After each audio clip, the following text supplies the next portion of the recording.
What's going on, guys? In this video, you will see that atheism is nothing more than the suppression of truth and unrighteousness. It is not rational. It is not defensible. It is purely rebellion. And this is one of the most stunning displays of the collapse of atheism ever in real time. Check this out. It should be a crime to destroy certain eggs of certain creatures. That should be a crime. But those same people will be for the destruction of, say, a human being growing in the fetus. Okay, but have you asked people are you assuming that people have certain opinions on animal rights who are in this march? No. It's obviously, it's not monolithic. It's a mixed bag. So that's why the variety of interviews to see the wide spectrum of beliefs. Yeah. Again, I'm just interested to see how it's framed and if it's presented accurately. I'll tell you this: we're Christians, and we have an obligation because of what we believe to have integrity and to tell the truth. So, say for example, if you had atheists in here marching today, they don't have a workable worldview to make sense of integrity. So the person you should be worried about is the atheist who has a worldview that says that there are no absolutes. From a Christian perspective, there's an absolute standard that I must maintain integrity and always tell the truth. And to not tell the truth is a sin. Okay, but people can't have their own moral compass without a divine reason? Well, I would say that you can't have a meaningful justification for a moral complaint if you don't have God as the absolute standard.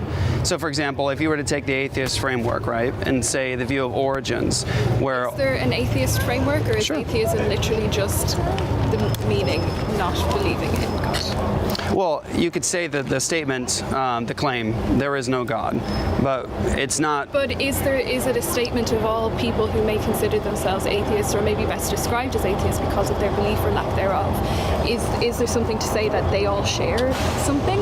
Sure, a denial of God's existence and the belief that, say, and it's not to say that atheism is monolithic. You have atheists who are dualists, atheists who are naturalistic materialists. They believe that all there is matter and motion, that all there is a natural, nothing supernatural, but they have the same fundamental claim about the universe, is there's no God, no governance, no guidance, no personal God, no personal order. Atheism isn't monolithic, but by and large, atheists would agree that they believe life began without the aid of God. Thus, everything that exists happened without God, without meaning, without purpose, without order, without design, making everything random. Boil it down, that is a worldview perspective. It's kind of inescapable, but watch her try to escape that. Okay, have you met someone who would describe themselves as an atheist who just doesn't care what's out there and doesn't deny the existence of God, but just doesn't really care? That'd be, say, an agnostic. Why? Well, an agnostic would say, That's someone you can't, who's not sure. you can't know. I don't really care. But atheist just means like not religious. No? No, the classical, I mean, A is a negation of theist. So theism, agnostic means without knowledge, without God. So their classic definition of an atheist is there is no God. That's what the word means. And so with that, that's what it's become to me.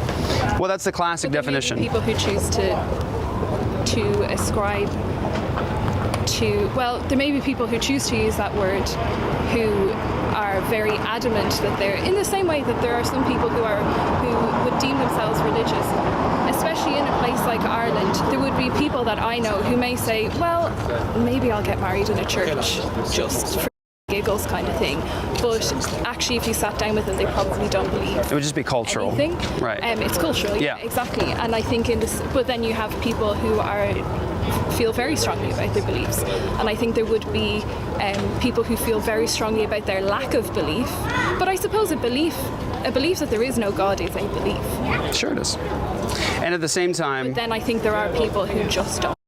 Well, sure, yeah. There's more indifferent atheists, and then there are militant atheists, right? The spectrum gets pretty broad. But what I would say is there's a shared belief among atheists in terms of origins.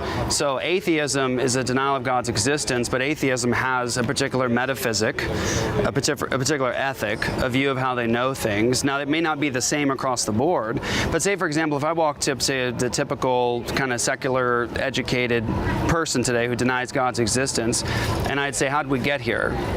There'd be a consistent story. Well, we got here through random mutations, over evolutionary time. Maybe in the States, but I don't think in Ireland anyway. We're in Ireland at the moment. I would disagree with that. That doesn't mean that I'm right. So you wouldn't say that atheists believe in evolution?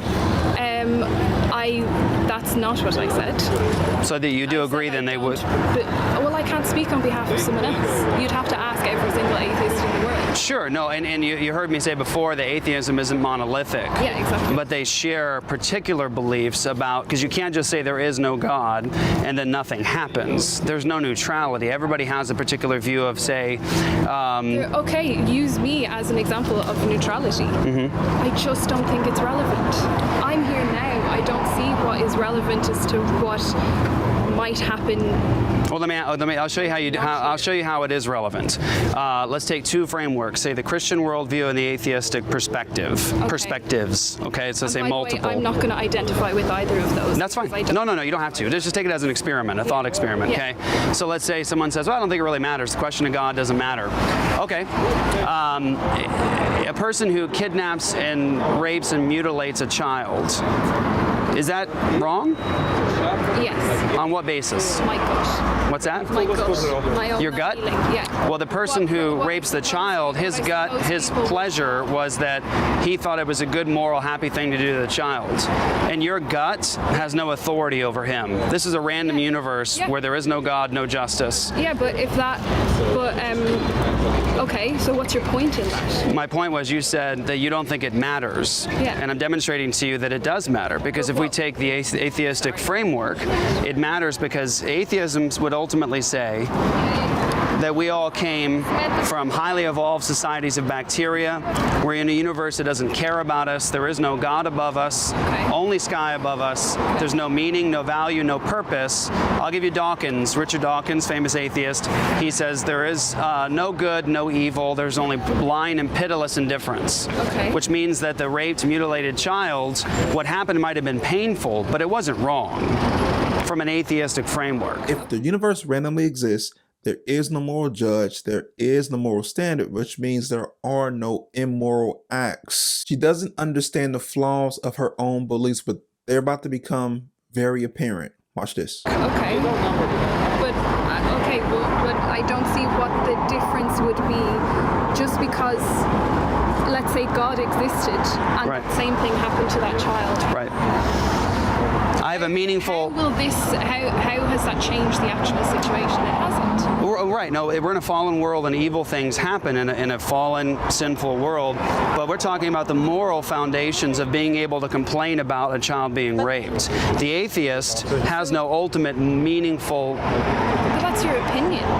Well, no, it's a philosophical refutation of atheism. Okay, it's not merely an opinion. Okay, but it's still an opinion.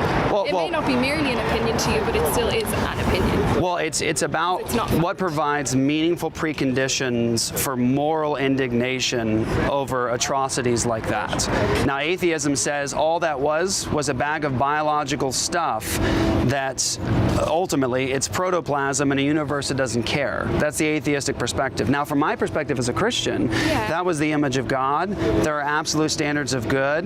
God is a holy God. The child is still mutilated. Sure. I don't see what the difference is. And the atheist doesn't get to complain about it. Why? In a meaningful way, because that's a bag of biological stuff. Maybe an atheist wouldn't complain to you because you wouldn't listen to it. But I'd listen to him, and here's why I think they would complain. The atheist would complain because he's in the image of God, and it's inescapable living in God's world. He knows the truth, but he denies it with his profession of atheism. Okay, but again, that's an opinion. Well, you keep saying that, but it's a refutation. Yeah. But it still doesn't change the practicalities of what has happened. And that's... Well, we we weren't talking about we weren't talking about the consequences. We're talking about the foundation. No, but the point is it doesn't change the practicalities of a situation. So that's why I'm saying I don't think that it matters what happens next. Sure does. Because that doesn't change what is happening now. Oh, it sure does. Because watch, in a Christian, that's your belief. So I can't, like, I'm not trying to convince you otherwise, but I also can't convince you otherwise because that's what you believe. well, no. Here's the thing. I think that if we love truth, we should change our opinions. If we love the truth, we should always want to believe the truth. I believe that because I'm a Christian. Jesus said he's the way, the truth, and the life. No man comes to the Father but by him. We follow the one who's the very embodiment of truth. We ought to care about truth as Christians. That's a Christian perspective. And it matters because let's say you had two governments. One government that actually believes atheism and runs with it, and one that's Christian.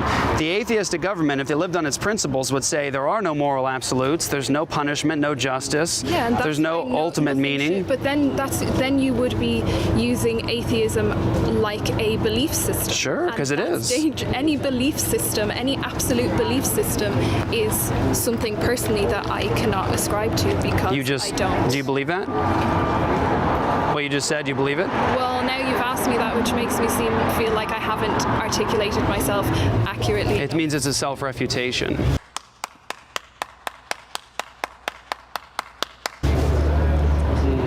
Okay, tell me what I've. You made a claim, and you talked about a belief system, and you talked about not wanting to have an ultimate belief system. But I asked you if you believe that.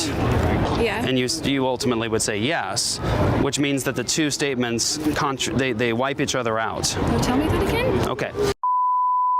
You were making a statement about belief systems, like condemning the idea that someone has an actual belief system and holds to it. I'm not condemning the idea that someone has a belief system. I'm saying that's not my personal choice or my personal way. I guess I'm not following you. I'm just not. I think that in general it is, personally speaking, I don't think that much good can come from everyone following one thing. How about this? But that's people with their own individual beliefs. So it's no good can come from following this one thing? There are going to be so many people who are in that march that there are other things that I disagree with. No, I know, but you said that there's no good from following any one thing. Yeah, sorry, I didn't articulate myself properly then. One belief system, and using that belief system to govern all the other choices and beliefs that you have in your life. But you realize, and I mean this with a lot of respect to you, you realize that you articulated a belief system just now, and you said that this should be the one we follow. That we don't follow any one belief system, but you just gave me one. No, I didn't say that because I would never wish to say to anyone else how they should live their lives, because I don't know how they should live their lives. So would you tell the rapist that he should stop? Yeah, that's a good point. That is a contradiction. See? Yes, I would. But I suppose that's because... can I just say this with respect to you? Yeah. The only way you can get to that kind of fallacious, and I don't mean that offensively, I promise I don't, but it is fallacious. What you just did demonstrated the collapse of an unbelieving worldview. Cannot be held up as a representative of something that I'm not a part of. Oh, no. I'm talking about the... I'm only one individual. Whereas Sure. You are, I presume, and correct me if I'm wrong, you are happy to represent Christians. Sure, I'm a Christian. Yeah, but you're happy to represent them, whereas I don't wish to represent anything because I can't say that I speak on behalf of anyone else. And even with the people who, yes, we all agree on one thing there, but there could be in all the thousands of people in that march, there could be very few people that I actually have a second opinion that I, like, just to be really, to exaggerate, that's not quite the word that I mean, just to make a very big statement, there may not be another second thing that I agree anywhere with. Yeah, I think we're getting a little far field of the original thing, but we're talking about a meaningful foundation for moral complaints, moral indignation. Yeah, but I just disagree with you. Wow. She was so confused that she needed a Christian to help her understand her atheistic worldviews, which are self-defeating. Her main point was to say that everything is subjective, But that's a self-defeating statement because that's an objective claim. But in reality, no one lives like all things are subjective. No one acts like all beliefs are equal because all beliefs are not equal. Right and wrong does exist. Truth does exist because God exists. The biggest issue with atheism is it's incapable of standing on its own 2 feet and explaining the world without being self-refuting. Imagine meeting someone and they have a nice car, nice clothes, a nice house, and you ask them, what do they do for a living? And they tell you they steal. All this stuff that they have is stolen. That's atheism. They're pretending to be intelligible when they're actually stealing from the Christian worldview to make sense. They're pretending to be something they're not. They're not truly consistent with their worldview. They're acting like it's their perspective or worldview that's helping them make sense of what they are experiencing. And it's actually God pre-programming their minds with a conscience, with a rational mind. That's all from God. That would not exist if he did not exist. That is why I said atheism is nothing more than the suppression of truth and unrighteousness. She knows her argument is weak. That's been painfully demonstrated by Jeff Durbin, but she refuses to concede because she's full of pride. The intellectual foundation of her belief system has been utterly removed. There is no truth to it at all. So what is the basis for her beliefs at this point? It's pride. Pastor Jeff just showed us the power of presuppositional apologetics and how it exposes the thievery of atheism. But this is a master class of how to deal with people who have other beliefs. Simply let them talk. The more they talk, the better, because they will eventually talk themselves into contradictions. They will talk themselves into self-refuting statements, because if you try to explain the universe without God, without an objective standard, you're going to have a circular conversation. It's going to be a lot of subjectivity, relativity, and all those things are circular and self-contradictory. Eventually, they will show that they have a moral compass, but they will be unable to explain or justify the basis of that moral compass without a moral arbiter. And the point is not to say this is a direct proof or this is direct evidence for the existence of God. This is just showing them the scaffolding of atheism is very, very frail and flawed. The scaffolding for Christianity is all around us in our lives, how we live, how we think, how we act, our moral compass, our conscience. Those are proof that there is something outside of us helping us understand where we live in. That is the foundation. That is a stepping stone to the next conversation about Christianity, the resurrection of Jesus Christ. And remember, some plant, some water, is ultimately God who increases it. So pray that God increases the seed that was sown in this conversation. If you enjoyed this video and want more content like this, do me a favor and subscribe to the channel, like this video. I'll be back next week with another one. This is Pastor Frederick. This is About a Book. Peace.